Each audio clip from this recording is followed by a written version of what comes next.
Bueno, pues muchas gracias, José, por acceder a esta videollamada y entrar en contacto conmigo. Como hemos pautado con anterioridad, vamos a dar comienzo a esa entrevista.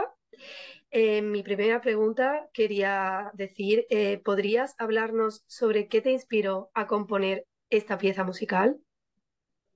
Con mucho gusto. Primero que nada, muchas gracias por esta oportunidad. Es siempre algo muy especial para mí poder hablar acerca de mi música y más con alguien que va a interpretarla. Entonces es algo que te agradezco mucho. Y mira, la inspiración para la obra fue, eh, bueno, te voy a contar un poquito acerca de más bien de cómo, fue que terminé escribiendo la obra y luego te platico de la inspiración. En 1997, creo aproximadamente, yo estaba viviendo aquí en la ciudad de Boston y me enteré que iba a venir a dar un concierto el gran chelista mexicano Carlos Prieto. Entonces, obviamente fui a verlo, tocó las suites de Bach y fue una cosa maravillosa. Y al final del concierto, yo le pedí un autógrafo. Y me dice, ah, claro que sí, con mucho gusto. Es una persona muy generosa, muy linda.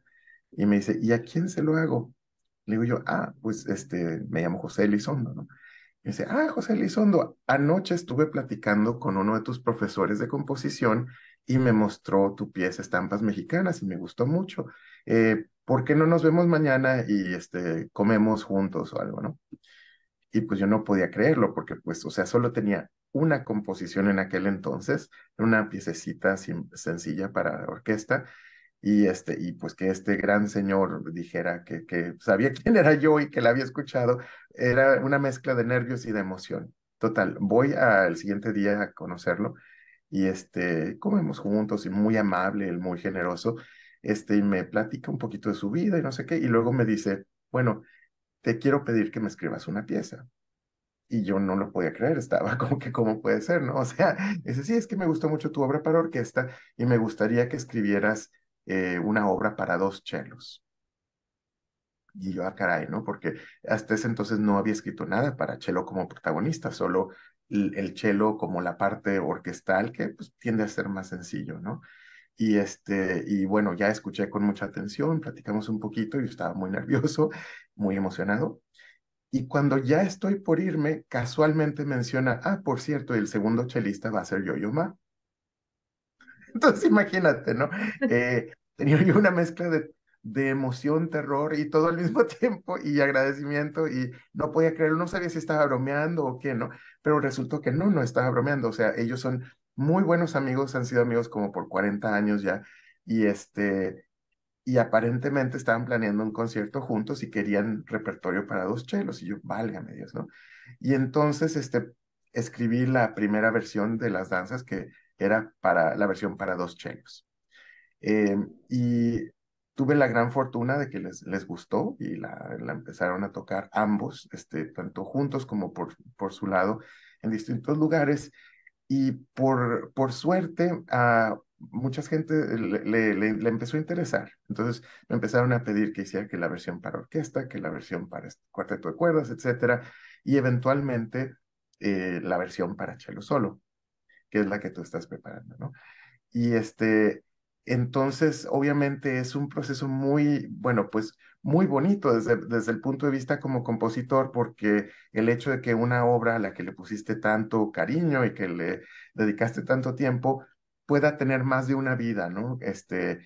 Porque también cada vez que haces una nueva versión, tienes la oportunidad como que de recrearla un poquito y, o sea, cuando lo expandes de dos chelos a orquesta, le puedes meter más contramelodías, puedes hacer cosas texturales.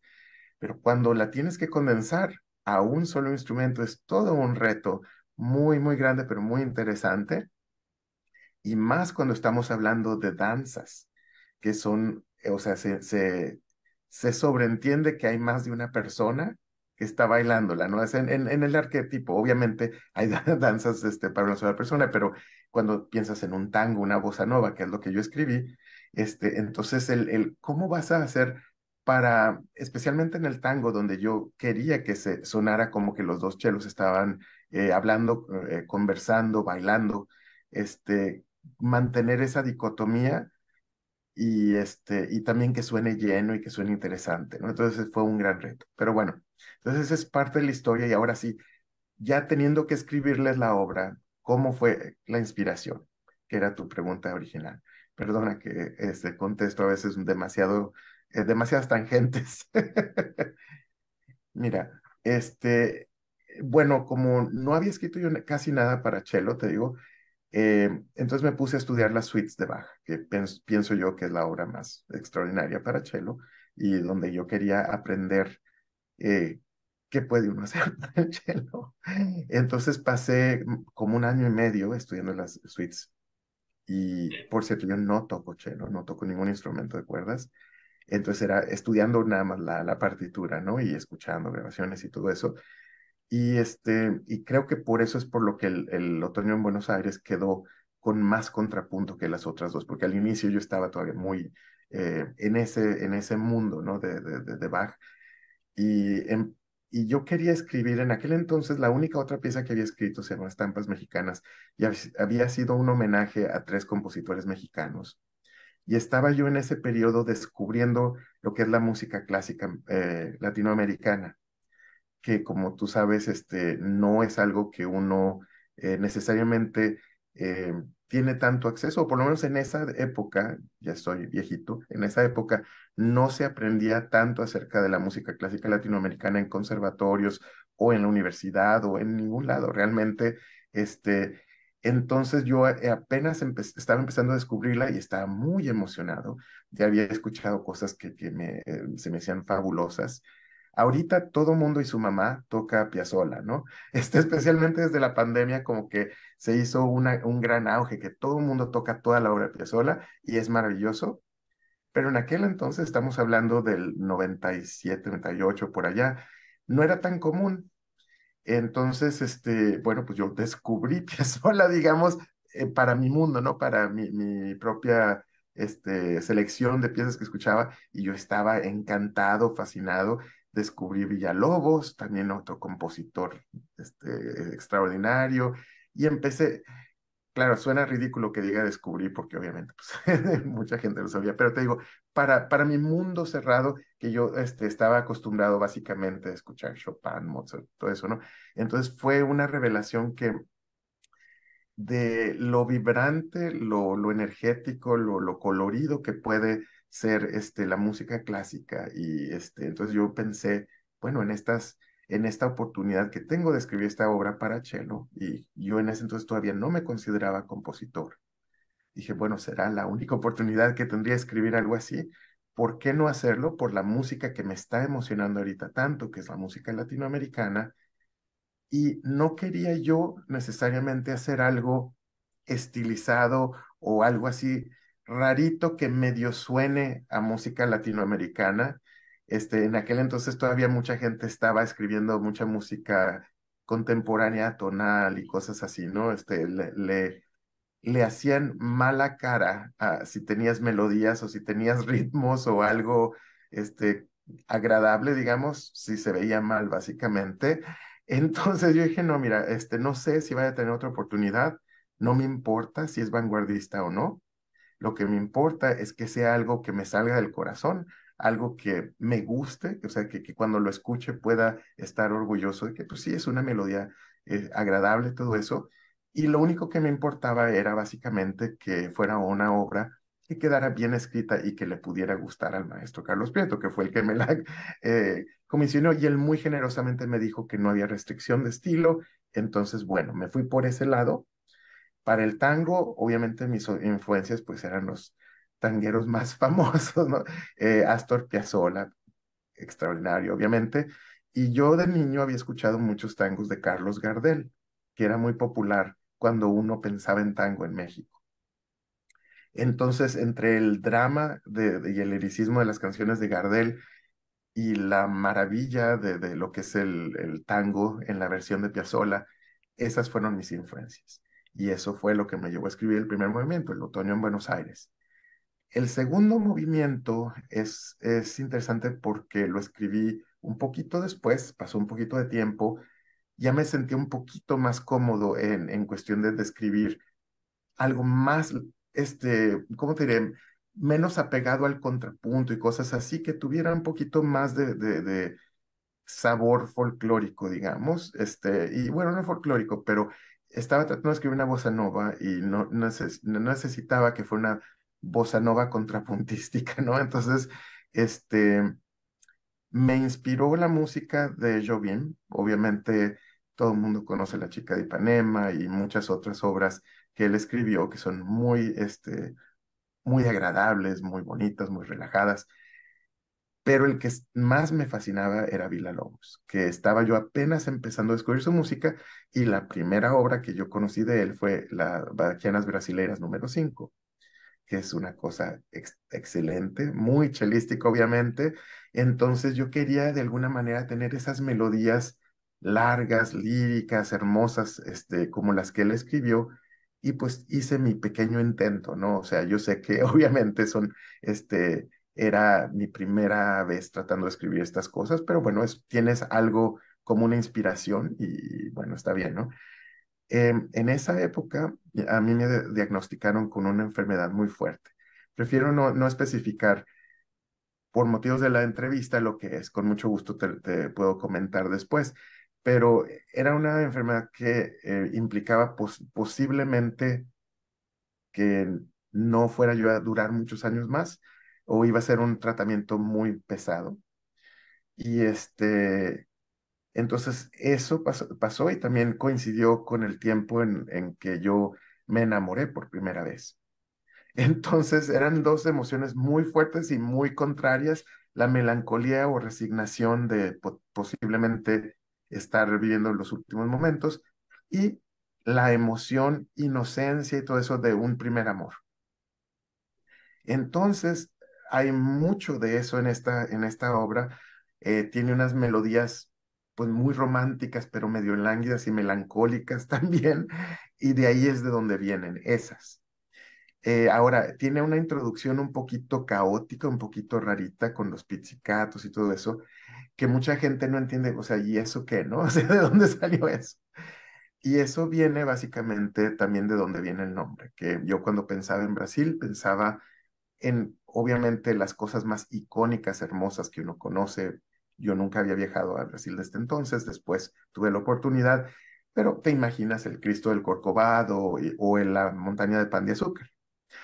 Y cuando uno va a subir a la montaña de pan de azúcar en Río de Janeiro, hay una cosa muy padre que pasa, que bueno, la ciudad en sí es caótica, es una maravilla de complejidad urbana, pero hay mucho ruido, mucha vitalidad, pero de una manera un poquito caótica, ¿no?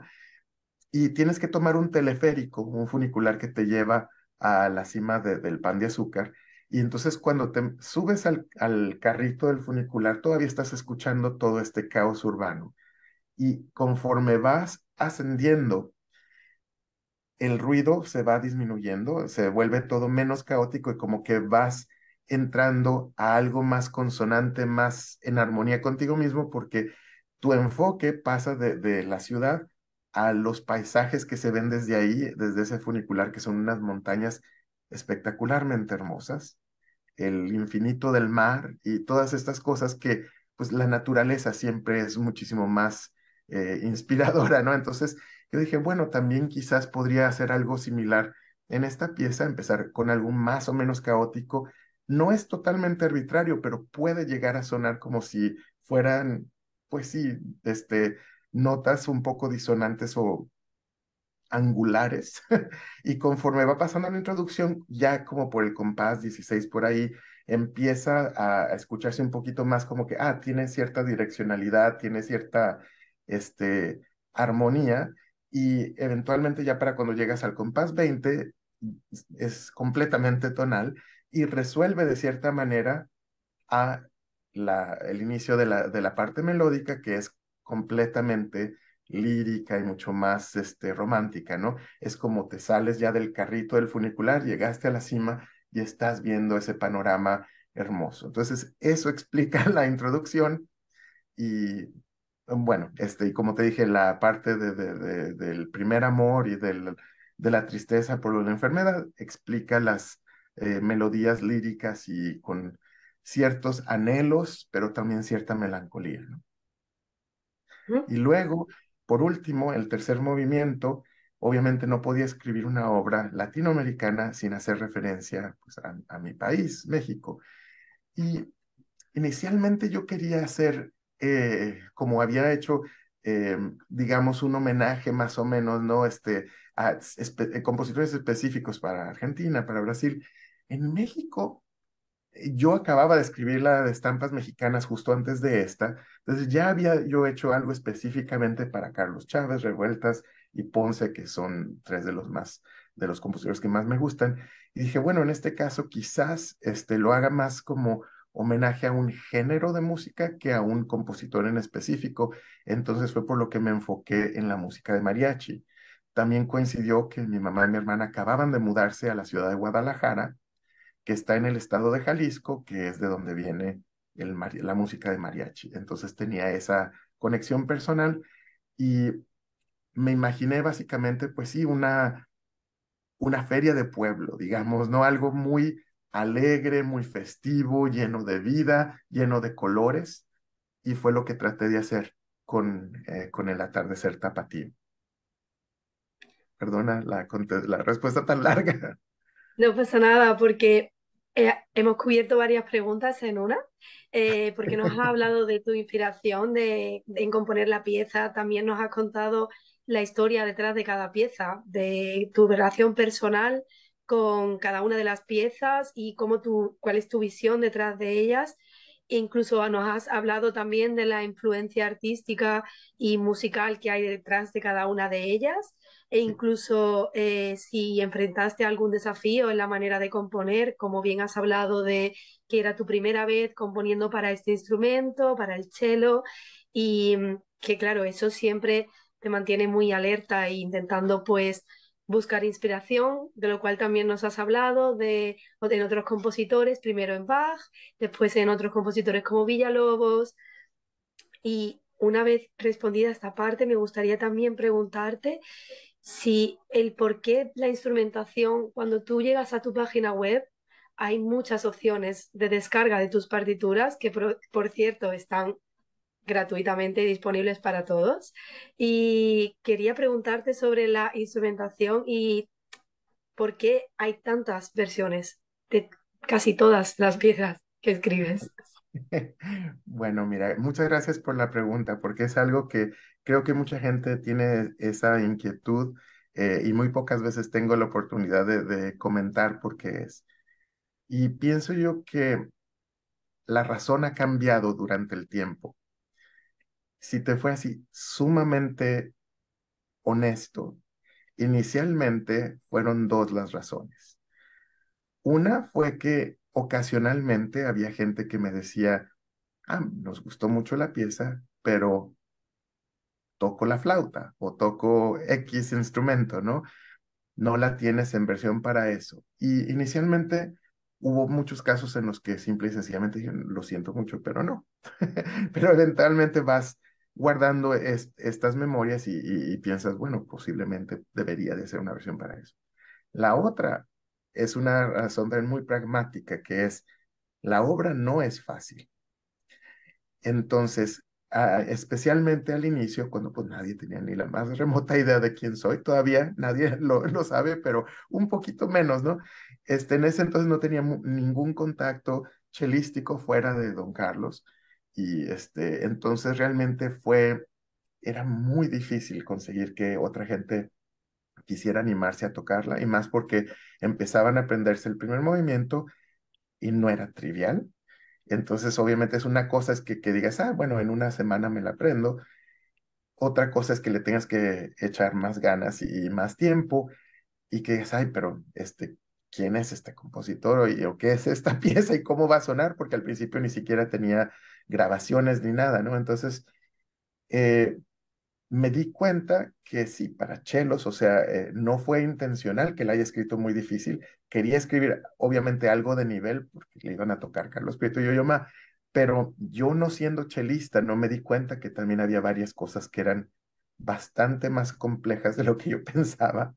Entonces, empecé a tratar de ver cómo podía hacer unas versiones que fueran un poco o más accesibles o que fueran también disponibles para otros instrumentos. Entonces, hay un par de versiones en las que por la característica específica del instrumento resultan ser un poco más fáciles, ¿no? Por ejemplo, si tienes muchos saltos o pasajes con escalitas muy ligeritas, es más fácil hacerlas en flauta que hacerlas en cello, ¿no? O si había unos pasajes que la versión original del Atardecer Tapatío era casi completamente en sextas para los dos chelos, lo cual era súper difícil. De hecho, todavía hay un par de conservatorios donde utilizan esa versión como ejercicio para los chelistas. Y entonces, eh, cuando empecé a escuchar la obra, claro, simplifiqué un poco la versión para cello, porque como, bueno, mi filosofía es que una obra no termina de ser escrita cuando se seca la tinta, sino sigue como una obra viva que a través de las interpretaciones que vas escuchando y tu crecimiento personal como compositor, te vas dando cuenta de que hay cosas que puedes hacer mejor, o hay cosas también que quizás no es que estén mal, pero que el nivel de dificultad de cierta cosa no corresponde al tiempo de preparación que es razonable para la obra, ¿no? Si alguien podría pasar un año aprendiéndose X pasaje, pero no viene al caso si no estamos hablando de un capricho de Paganini, ¿no? O sea, estamos hablando de una pieza de un tango, de algo así, que tiene que ser divertido, tiene que sonar también más sin esfuerzo, ¿no? No puede sonar como que estás tocando un estudio o algo así. Entonces, sí, para poder dar lugar a la expresión interpretativa de la pasión del tango, no sé, la serenidad de la bossa nova, muchas cosas así que tienen mayor importancia que tener algo demasiado difícil, ¿no? Entonces, algunas de esas versiones fueron pragmáticamente por petición de gente y otras fueron pragmáticamente para hacer más accesible la obra. Y entonces también eso ayudó porque se empezó a tocar más.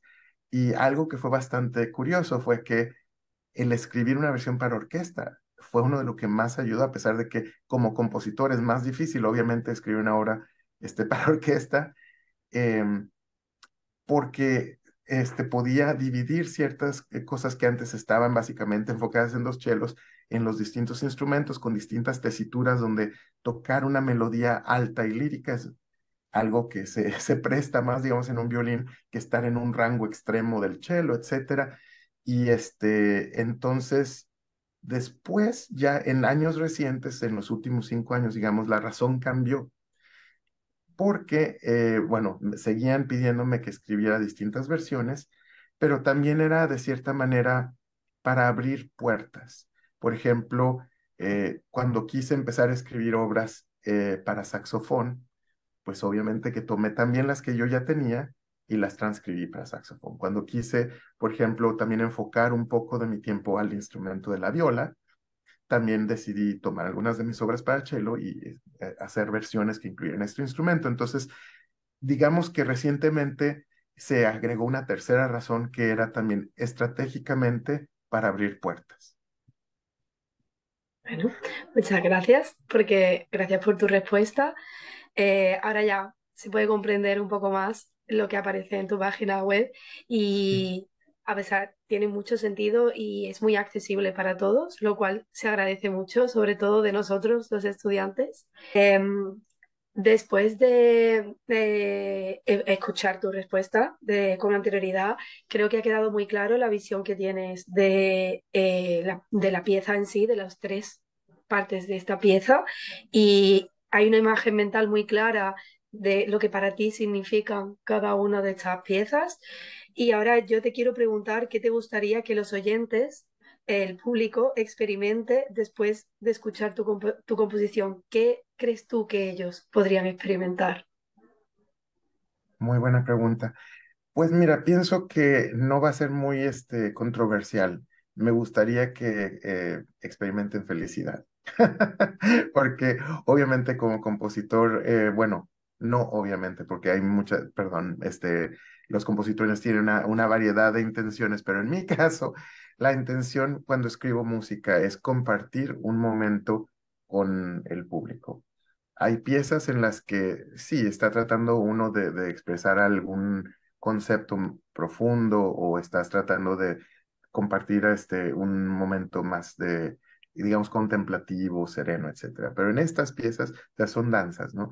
Entonces, se trata de una obra que debe bueno, no debe de, pero me gustaría que generara alegría, una sonrisa, que le saque una sonrisa a las personas que tengan ganas de levantarse y bailar.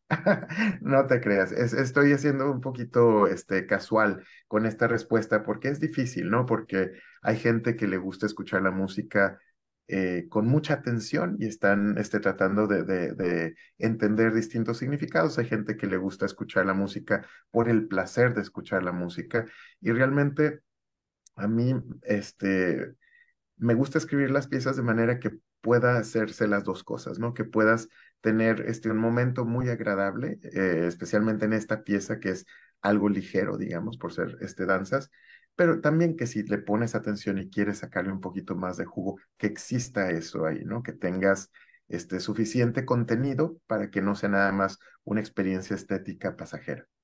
Y si me voy un poquito más meta, digamos que lo otro que me gustaría de cierta manera que quede como mensaje en mi música es que lo más importante es escribir lo que te gusta, es algo que se escuche genuino, aunque quizás a otras personas les parezca derivativo o les parezca anticuado o lo que quieras, ¿no? O sea, en los noventas cuando yo estaba escribiendo esto, eh, sí, era mal visto de cierta manera que escribieras algo que sonara de cierta manera música folclórica, que sonara de cierta manera completamente tonal, que no fuera una estilización.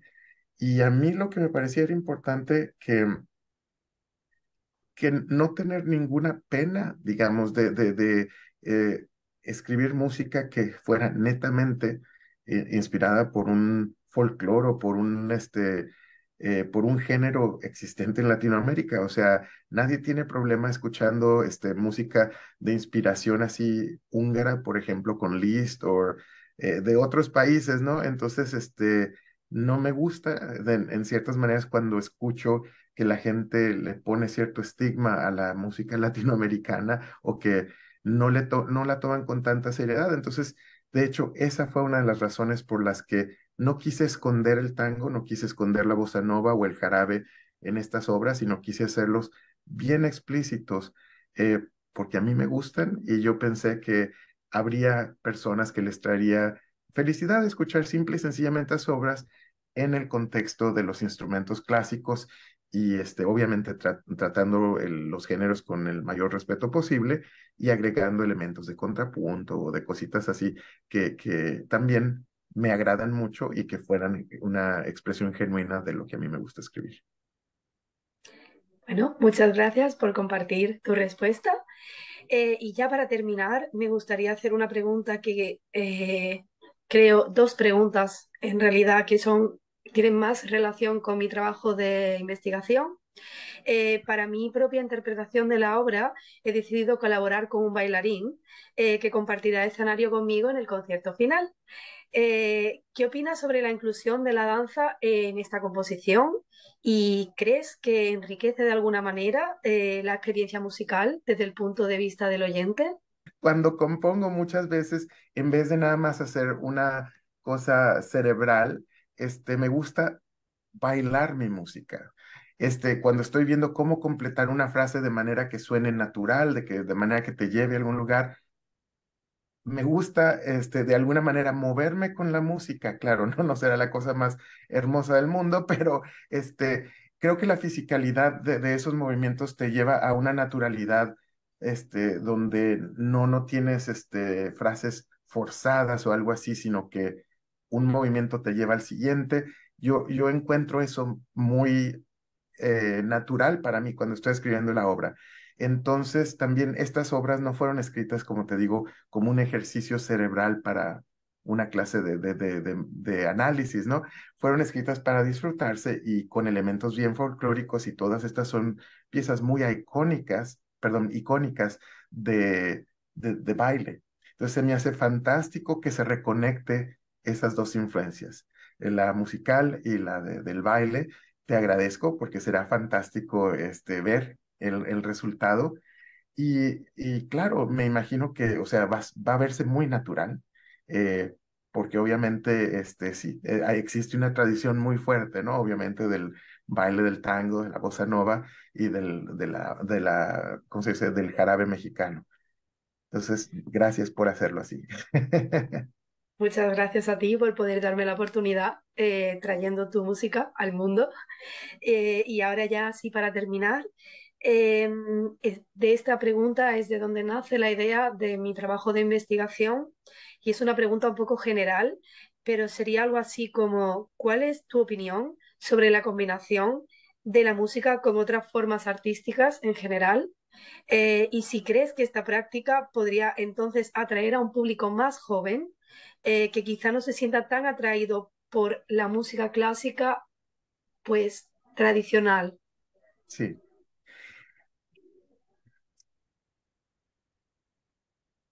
me parece una propuesta muy buena y con muchísimo potencial.